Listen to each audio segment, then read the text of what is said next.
ഒരു സെക്കൻഡ് നേരത്തെ അശ്രദ്ധയാണ് പലപ്പോഴും റോഡിൽ അപകടമുണ്ടാക്കുവാൻ കാരണമാകുന്നത്. രാമനാട്ടുകര ബൈപ്പാസിലുണ്ടായ ഒരു അപകടമാണിത്. നിർത്തിയ വാഹനത്തിൻ്റെ ഇടതേ സൈഡിലൂടെ മുന്നിലേക്ക് കയറുന്ന ടൂ വീലറുകാരൻ.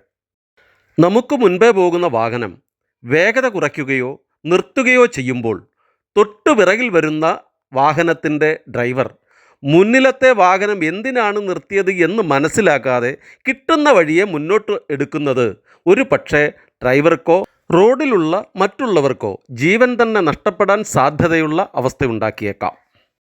ഇവിടെ കോഴിക്കോട് നിന്നും തൃശ്ശൂർ ഭാഗത്തേക്ക് പോകുന്ന ബസ് രാമനാട്ടുകര ഫ്ലൈ ഓവറിന് താഴെ കൂടി വലത്തോട്ട് കട്ട് ചെയ്ത് നിസരി ഭാഗത്തേക്ക് പോകുമ്പോൾ കൊണ്ടോട്ടി ഭാഗത്തു നിന്ന് വരുന്ന ഒരു ബസ് അവിടെ നിർത്തുന്നു.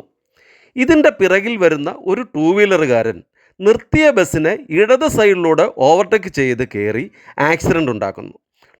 ടൂ വീലറിൽ വന്നയാളിനും അദ്ദേഹത്തിൻ്റെ കൂടെയുണ്ടായിരുന്ന സഹോദരിക്കും ചെറിയ പരിക്ക് സംഭവിക്കുന്നു. ഒരു നിമിഷം ശ്രദ്ധിച്ചാൽ ഒഴിവാക്കാവുന്ന ഒരപകടം. അശ്രദ്ധയോടെ തിരക്ക് പിടിച്ച് വാഹനമോടിക്കുന്നത് ഒന്നിനും ഒരു പരിഹാരമല്ല. നമ്മെ കാത്തിരിക്കുന്നവരുടെ കണ്ണുകൾ നനയാതിരിക്കട്ടെ.